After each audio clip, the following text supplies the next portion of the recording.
What is up, family? Today is January 6, 2021, the time of me recording this, and I wanted to just put out this little bonus episode to talk about MF Doom. The story is that MF Doom passed away on none other than Halloween of 2020, except the world only found out about 6 days ago on New Year's Eve.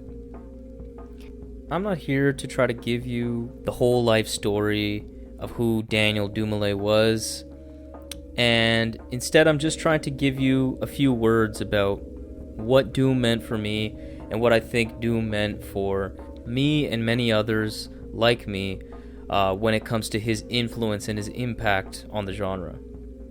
Without question, MF Doom is easily one of the most influential figures to ever grace the mic in hip-hop.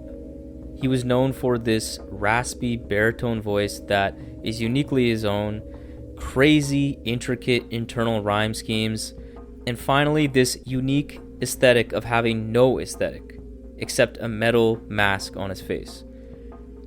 And in some interviews that I've read and watched of MF Doom, basically what I can grasp in terms of the reasoning for this aesthetic that he employed was basically that he was tired of rap being predicated on the corporatization of the genre and the product and packaging and marketing surrounding an artist versus just their pure, raw, unfiltered skills. And it was for this reason that he adopted this mask so that you would only focus on the rhymes and that's it. You wouldn't focus on his looks or a sense of fashion. It was just the rhymes, it was just the music. And obviously, as he has mentioned himself, there was the added appeal of it fitting into this metal fingers persona that he created and the whole theatrics behind it. But at the end of the day, the core was that he wanted us as the listener to focus on the music. And I find that really admirable, especially as we can fast forward now in hindsight in 2021. It can be a TikTok, it can be a music video, it can be the person who the rapper is dating. It could be any of these things that make an artist blow up and be regarded so highly by the masses when their music could still be trash. So his dedication to don this mask in all of his interviews and really go all in this effort to make us as the listener focus on the craft, focus on the skill, focus on the quality of the music, I find that incredibly commendable. It was so unique, but it was also very risky.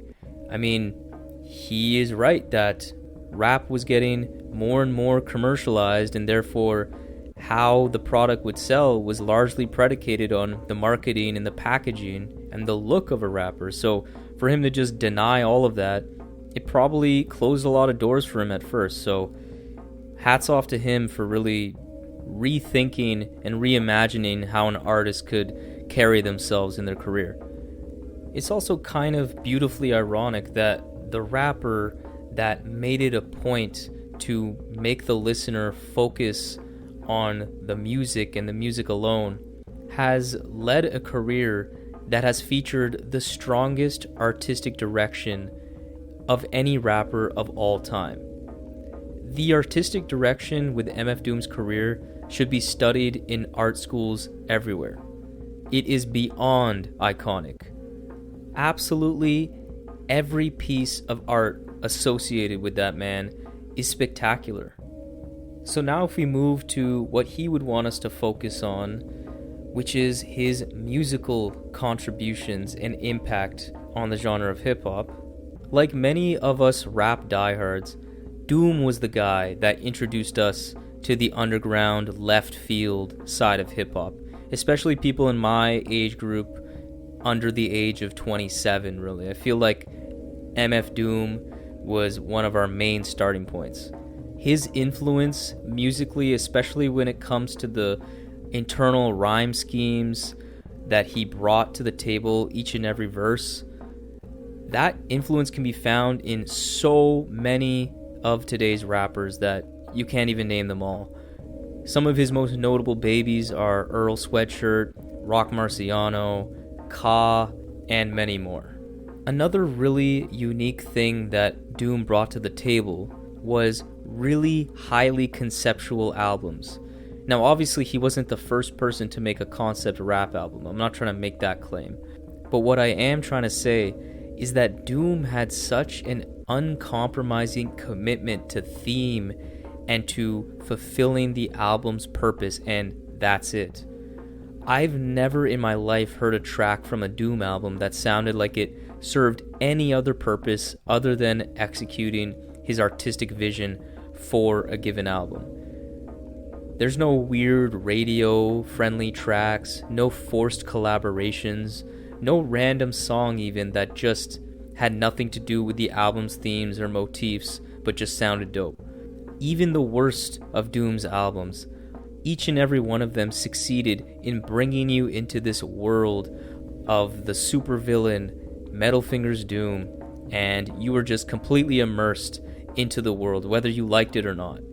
And that just shows how Doom was such a true visionary that genuinely influenced an entire movement of oddballs in rap that wanted their voice heard, that maybe up until Doom didn't feel like they belonged, didn't feel like they fit into the usual customs and usual personas that rap previously celebrated and pushed.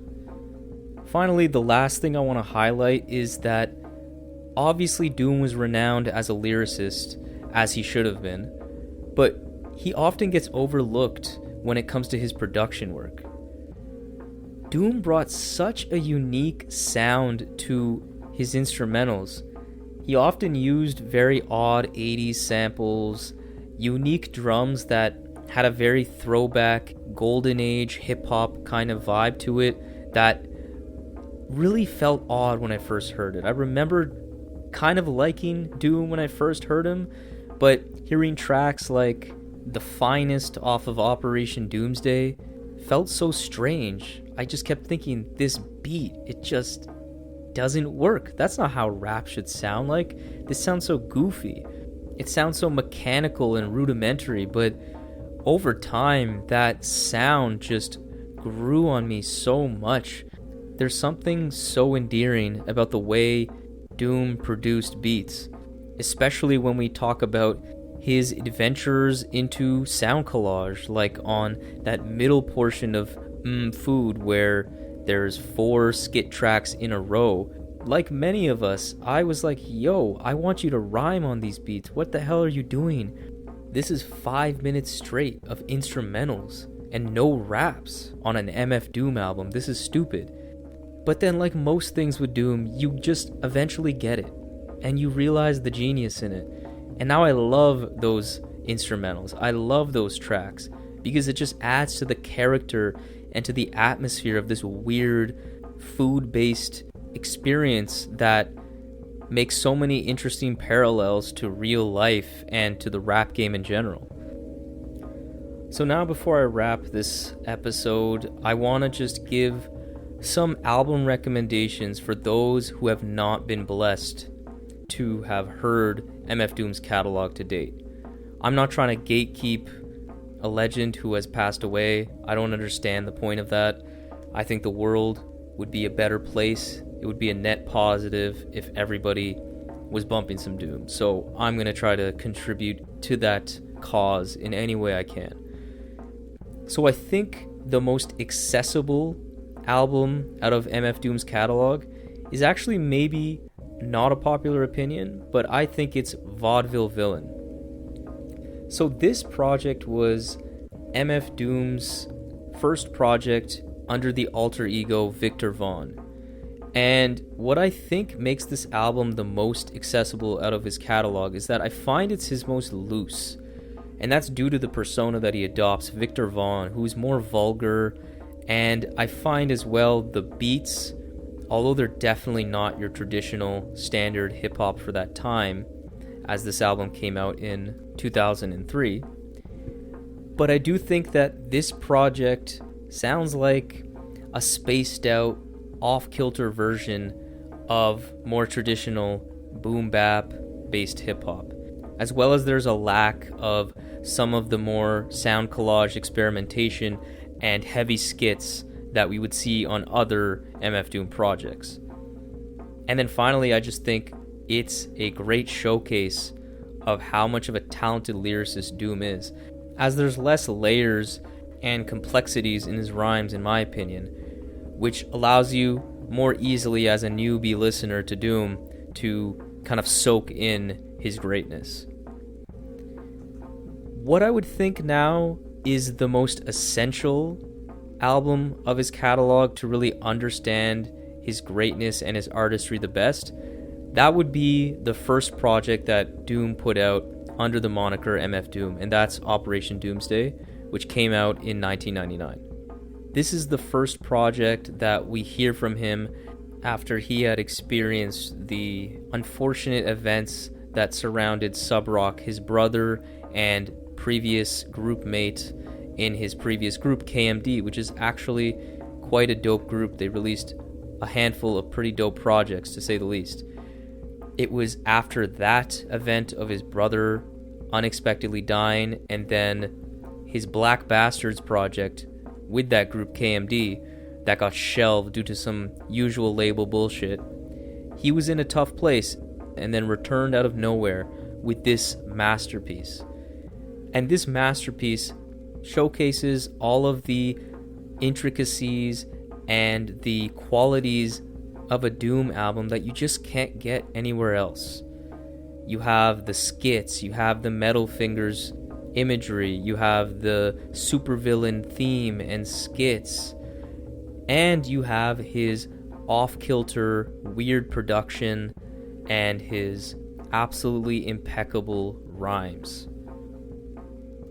And then finally, what I would say is his best project in my opinion, and I think this is definitely a very popular opinion, is his 2004 collaboration with Madlib entitled Mad Villainy.